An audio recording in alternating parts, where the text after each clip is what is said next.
সুজি দিয়ে একটি ভীষণ সুস্বাদু ও স্বাস্থ্যকর নাস্তা চলুন শেয়ার করে নিই। প্রথমে বাটিতে আমি 1 কাপ সুজি নিয়ে তাতে সামান্য বেকিং পাউডার আর প্রয়োজন অনুযায়ী দুধ দিয়ে ভালো করে মেখে 10 থেকে 15 মিনিট রেস্টে রেখে দিয়েছিলাম।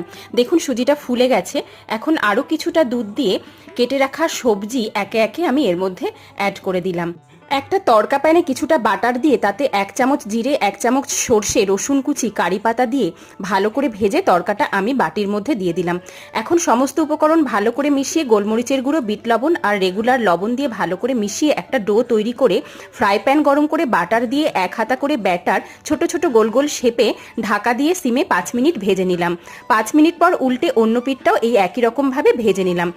পরে ব্যাটারটায় আমি ধনেপাতা অ্যাড করে আবারও একই রকমভাবে এরকম গোল গোল করে ভেজে নিলাম। এই বাচ্চাদের টিফিনে, বড়দের লাঞ্চ বক্সে আর ব্রেকফাস্টে অনায়াসে খাওয়া যেতে পারে। রেসিপি ভালো লাগলে চ্যানেল সাবস্ক্রাইব করার অনুরোধ রইল।